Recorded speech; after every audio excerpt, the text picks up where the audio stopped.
Piyasa şu an çok durgun. Hem ikinci el şu an durgun. Vatandaş ÖTV indirimini bekliyor. Araçların faiz yükselmesinden dolayı ÖTV indirimi söylentisi var. Vatandaş onu bekliyor. Devlet ÖTV indirimi getirirse sıfır araç fiyatları düşecek, ikinci ele de yansıyacak. Eğer ÖTV indirimi çıkarsa otomobil piyasası gene canlanır. Şu an herkes o beklenti içinde. Fiyatlar ÖTV indiriminin oranlarına göre kendini belirleyecek. Mesela ilk defa araç alan gençlere sıfır ÖTV indirimi araba verilecek. İlk aracını alanlara orada çok fark olacak. Atıyorum 750 bin liralık araba düşecek 450 bin lira.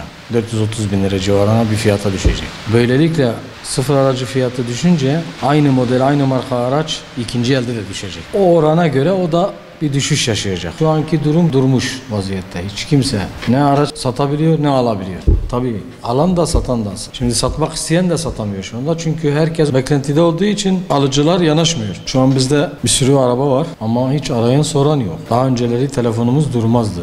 Fiyat sorurdular, fiyat teklifi yaparlar. Şu an fiyat teklifi bile kimse yapmıyor. Çünkü herkes bu beklenti içinde. Eğer ÖTV indirimi gelmezse ilkbahara doğru gene canlanır, fiyatlar daha da yükselir. Ama tedarik sorunu var. Tedarik sorunu halen devam ediyor. Sıfır araçlarda tedarik sorunu var şu anda.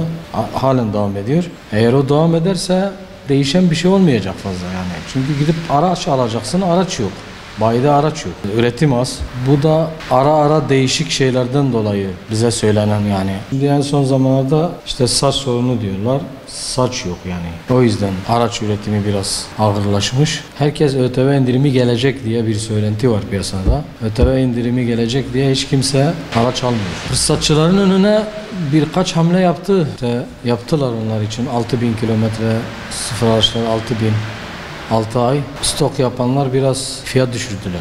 Zaten şu an bir buçuk ay öncesine göre %10-15 fiyatlar düştü. Fiyatlar düştü, satamıyorlar. Böylelikle fiyat düşürmek zorunda kaldılar. Böyle durmuş yani şu anda piyasa durgun. İnşallah güzel şeyler açıklanır.